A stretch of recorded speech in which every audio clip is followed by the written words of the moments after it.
en el país. Pablo, buenas tardes. Hola Julio, ¿qué tal? Buenas tardes. Pablo, pues la verdad es que como periodista y como ciudadano agradecido, entre otros temas, de la difusión que diste a las declaraciones de los supervivientes de lo sucedido en Nuevo Laredo, porque creo que ayudaron a ir esclareciendo lo que a cuentagotas iba conociéndose y sobre todo contrapuntearlo con la versión pues muy elemental del propio ejército en un comunicado de prensa que hablaba de que la ejecución, el asesinato de los 5 jóvenes se había dado en el contexto de un estruendo producido por un choque. Pablo Ferri, ¿cómo te a estas alturas, qué opinas de lo que dijo ayer el subsecretario Encinas y pues este planteamiento que apunta claramente al ejército y a una ejecución, Pablo? Sí, bueno, yo creo que es el único alto funcionario que se ha referido al asunto con cierto sentido común, ¿no? Las pruebas recopiladas hasta ahora muestran una situación muy clara, y es que un convoy de militares integrado por 4 vehículos agredió a balazos a un grupo de muchachos que iban a bordo de una camioneta en la madrugada del sábado al domingo 25-26 de febrero. Ellos salían de una discoteca ya en Nuevo Laredo y los militares, después de una corta persecución, dispararon sin que mediara una agresión por parte de los civiles, ¿no? Esto es importante porque muchas veces en estos contextos las argumentaciones, los argumentos que parten del aparato del Estado tienen que ver con algún tipo de provocación, sea armada o no, por parte de los civiles implicados en los enfrentamientos. En este caso, Sedena dijo en su comunicado que, que los militares simplemente empezaron a seguir a estos muchachos porque la camioneta aceleró el paso cuando les vieron y a partir de ese acelerón se dio todo lo demás, ¿no? Los 2 supervivientes eran 7 muchachos que iban a bordo de esta camioneta. 5 de los 7 murieron por los balazos, 2 sobrevivieron, uno resultó ileso y el otro sigue en el hospital porque una de las balas le perforó uno de los pulmones.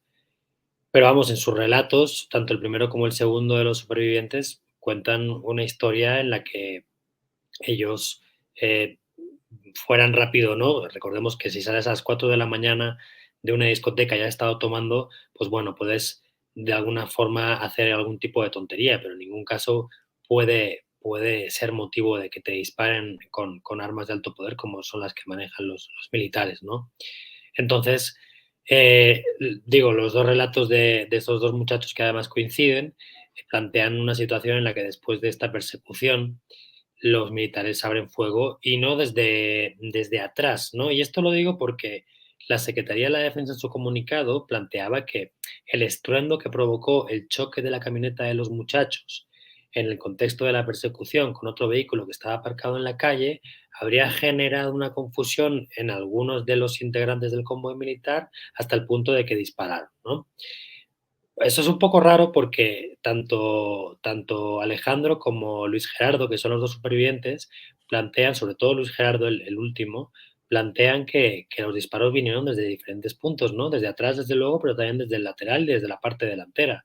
Es decir, no estamos hablando del momento supuestamente posterior, o inmediatamente, mejor dicho, posterior al choque de la camioneta de los muchachos con el vehículo que estaba aparcado en la calle, sino que tiene que pasar segundos, incluso no sé cuánto tiempo sería, pero no es que chocan y disparas, no, chocan, te bajas, te pones en la parte delantera y disparas, ¿no?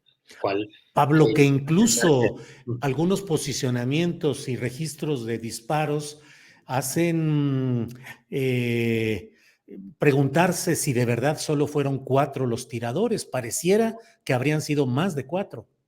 bueno, ahí hay un documento clave, ¿no? Y es el informe policial homologado, se llama así, aunque lo rellenen militares. Es el documento que tienen que entregar los agentes de las fuerzas del orden que han participado en un evento como el de Nuevo Laredo el 25 y 26 de febrero, ¿no? Ahí, pues, bueno, el oficial al mando de los militares debe dar un relato de lo ocurrido y ahí él dice, es un capitán de caballería que llevaba el mando aquel día de las 4 camionetas militares, dice que, bueno, que pasó esta camioneta de los muchachos, una pickup blanca, que lo siguen, que la camioneta de los muchachos choca y que acto seguido él dice, a diferencia de Sedena o del comunicado de Sedena, que se escuchan detonaciones, porque claro, déjame ir un poquito al principio porque si no es un poco lioso. Todo esto se supone que empieza porque el convoy de los 4 vehículos militares están patrullando por esta zona del sur poniente de la ciudad y escuchan unas detonaciones y dicen que van hacia donde se supone que se habían escuchado esas detonaciones y es cuando se cruzan con la camioneta de los muchachos. Entonces les siguen, chocan los muchachos, según la versión del capitán y de la Sedena, y en el choque el capitán aún dice que escuchan más detonaciones. Sedena no dice que se escuchan más detonaciones, que el capitán sí lo dice. ¿Por qué esta diferencia? No lo sé. Pero en todo caso dice que después de esas detonaciones se escucha que parte de los elementos a su cargo accionan sus armas, que él enseguida vía radio pide que se pare de disparar, baja del vehículo y pregunta que quién ha disparado. Y digo que es muy extraño esto porque, según su relato, 4 cabos de caballería levantan la mano y dicen, no, yo disparé. De esos 4, 3 iban en su vehículo. Entonces, es un poco raro pensar que tú no has visto a ninguno de los que disparó cuando 3 iban contigo en el carro, ¿no? 3 de esos cabos iban en el carro del capitán a Sí, mando de la operación. uno iba en la torreta de arriba, ahí en estos convoys, en zonas complicadas, supongo que en Michoacán, en ciertas zonas de Jalisco también, Sinaloa, Sonora, las pickups tienen instalada una torreta y una ametralladora puesta ahí, y hay un tirador que es el que está a cargo de esa ametralladora, y luego en la cabina hay más elementos con sus armas de cargo, ¿no? Entonces, de los 4 elementos que supuestamente tiran, según el relato del capitán que iba al mando de este convoy, 3 iban en esa misma camioneta, en la camioneta donde estaba el capitán, y uno más iba en una segunda pickup, que era el tirador de la torreta de la segunda pickup. Que dices, bueno, vale, puede ser que no hayas visto alguno, pero no has visto a ninguno. Es raro. Y luego, bueno, visto los relatos de los 2 supervivientes, también es posible pensar que no participaron solo 4, ¿no? No por nada, sino porque ellos cuentan, sobre todo el segundo, Luis Gerardo, el que estaba en el hospital, que cuando ya la situación estaba controlada, y digo controlada entre comillas, porque ya era muy evidente que no se trataba de un enfrentamiento porque los muchachos no habían disparado porque ni siquiera tenían armas, y esto lo reconoce el propio capitán en su informe, que no encontraron ningún ilícito, dice él. Digo, en esa situación ya controlada, estos muchachos, Luis Gerardo, el superviviente que está en el hospital, cuenta que aún le disparan 2 veces más, ¿no? Cuando él está pidiendo auxilio. Lo cual, ¿eso quiere decir que sean uno diferente de los 4 que han disparado al principio? No, pero te permite vislumbrar la forma de actuar en ese momento por parte de los militares, en los que disparar a un muchacho herido pues parece que no era demasiado importante, ¿no? Podía hacerlo cualquiera. Pero bueno, ya es una cuestión un poco más especulativa mía, queriendo pensar que pudo haber pasado en esos minutos inmediatamente posteriores a la primera ráfaga de disparos, ¿no? Pablo, además hay incluso está en el título de alguna de las notas que has publicado, en el cual dice, eres del noreste, le habría Sí. dicho un soldado a uno de los jóvenes tirados, no sé si antes o después de dispararle, pero le dice, tú eres del noreste. No sé si señalándolo como una acusación de ser uno de varios cárteles o de ser de un cártel especialmente perseguido por algo, en fin, pero esa frase es muy llamativa, Pablo.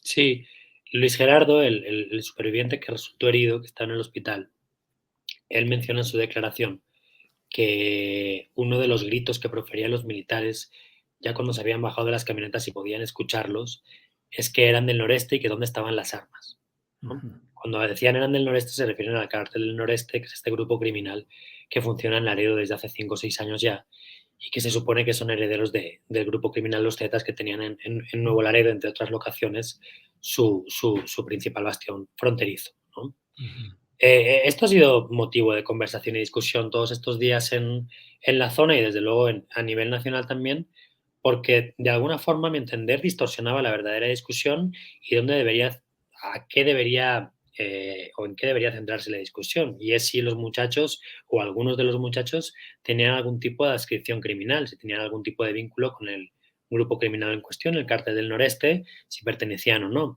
De hecho, uno de ellos, el que iba de copiloto, si no me falla la memoria, le sacaron varias fotos donde va cargando armas, con chalecos así antibalas, equipo táctico, incluso con vehículos serigrafiados con las siglas del grupo criminal en cuestión. Perdón, pero estoy un poco bronco. Ujú. Y, y claro, la aparición de estas fotografías, que además yo personalmente pude comprobar con el padre de este muchacho que sí era en realidad él, y le pude mostrar las fotos en un momento muy complicado para él, imagínate, acaba de perder a su hijo, pero sí era parte de la discusión y le pregunté, oiga, este sí es su hijo, estas fotos están circulando y me gustaría saber si es su hijo o no y qué piensa de las fotos. Y pues el señor decía, si es mi hijo, no entiendo muy bien esas fotos, pero sí es mi hijo. Y en todo caso, pues no, ese día no tenían armas y no estaban haciendo nada. Pues sí, ese es el tema, que ese día, más allá de quiénes fueran o qué hicieran en otros momentos o qué hubieran hecho antes, andaban desarmados, no tenían ningún tipo de arma de fuego en el vehículo en el que viajaban. Y claro, la pregunta es si fue una casualidad que los militares persiguieran un vehículo en cuyo interior iban uno o varios muchachos que pudieran haber estado vinculados al Cártel del Noreste o no, o si no fue una casualidad y entonces, pues bueno, ya estamos hablando de otra cosa, pero en fin, esa información ya Sí, la debe tener Sedena, no el claro. público. Pablo, por desobediencia están actualmente detenidos los 4 cabos en un proceso que se desahoga en el campo militar número 1 de la Secretaría de la Defensa Nacional, según la información dada hasta hace poco. ¿Sabes tú si ya hay algo que implique que la autoridad civil esté realmente entrando a fondo a esto, o se corre el riesgo de que quede solo en el ámbito militar con las reglas y los criterios que ejerzan los propios militares? Pues lamentablemente la opacidad reina aquí, como suele suceder en este tipo de situaciones, ¿no? El único comunicado oficial al respecto de lo ocurrido es la tarjeta informativa, el comunicado que divulgó Sedena hace 2 semanas, que tú mencionabas antes, Julio, Uh -huh. pero ni por parte de la Fiscalía General de la República ni por parte de la Secretaría de la Defensa se ha informado de nada más.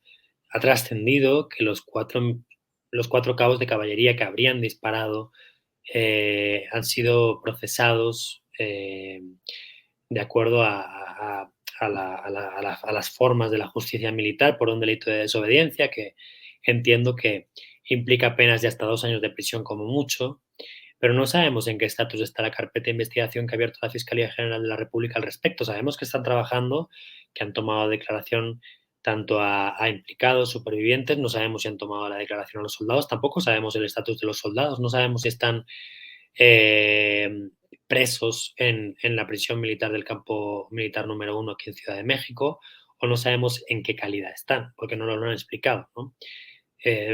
Y eso es parte de lo lamentable de este caso, ¿no? Que es todo muy opaco. Sedena no suele hablar mucho de este tipo de situaciones porque evidentemente pues no es demasiado bueno para su imagen.